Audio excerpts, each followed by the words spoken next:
जय हिंद दोस्तों, स्वागत है आपका आपके अपने YouTube channel learning point with Abhishek sir पर। दोस्तों, अगर आप चैनल पर नए हैं तो चैनल को सब्सक्राइब कर लीजिए और बेल आइकन प्रेस कीजिए ताकि आप डेली डिक्टेशन पा सकें। दोस्तों, आप सबके लिए इलाहाबाद हाई कोर्ट और उत्तराखंड APS के लिए स्पेशल पेड बैच चलाया जा रहा है।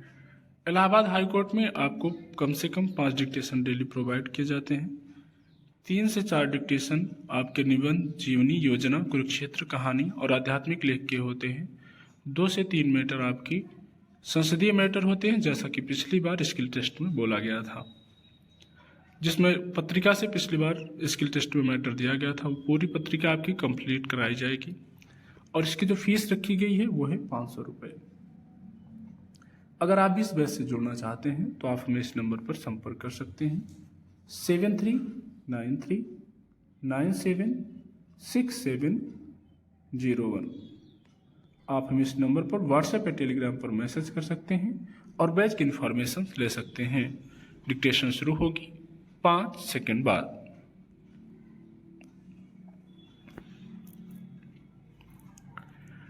पिछले दिनों शीर्ष न्यायालय ने एक निर्णय में कहा कि अगर बच्चे, बुजुर्ग, माँ बाप की देखभाल नहीं करते तो उनके नाम हस्तांतरित की गई संपत्ति उनसे वापस ली जा सकती है।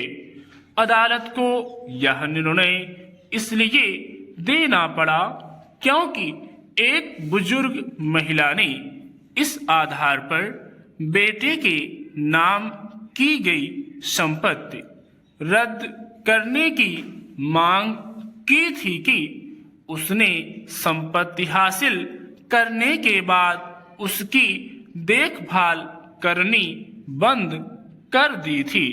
उसकी गुहार पर मध्य प्रदेश उच्च न्यायालय ने यह निर्णय दिया था कि माता पिता की देखभाल न करने पर बच्चों को दी गई संपत्ति वापस नहीं ली जा सकती। बहरहाल यह स्वागत योग्य है कि शीर्ष अदालत ने इस फैसले को पलटकर महिला को राहत दी, लेकिन क्या इससे समाज और विशेष रूप से उन बच्चों को कोई सबक मिलेगा जो माँ बाप की संपत्ति हासिल करने के बाद भी उनकी देखभाल नहीं करते हैं या फिर उन्हें उनके हाल पर छोड़ देते हैं?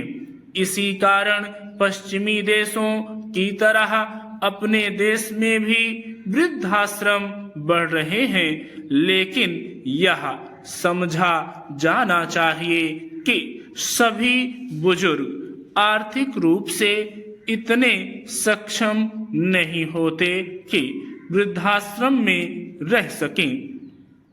यह किसी से छिपा नहीं है कि बच्चों की उपेक्षा से त्रस्त और आर्थिक रूप से अक्षम बुजुर्ग दर दर की ठोकरें खाने को मजबूर हो रहे हैं। चूंकि एकल परिवारों का चलन बढ़ रहा है, इसलिए वृद्धाश्रमों की आवश्यकता बढ़ रही है। बुजुर्गों के स्वास्थ्य और आर्थिक तथा सामाजिक स्थिति पर अध्ययन की रपट के अनुसार देश के हर 4 में से 3 बुजुर्ग किसी न किसी गंभीर रोग का शिकार हैं। हर चौथा बुजुर्ग ऐसी कई बीमारियों से और हर 5वां किसी मानसिक रोग से पीड़ित है।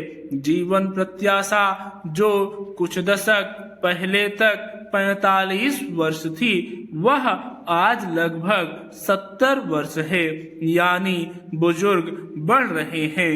रपट के मुताबिक जिन घरों में बुजुर्ग हैं, उनके यहाँ का प्रति व्यक्ति खर्च भी इसी अस्वस्थता से ज्यादा है।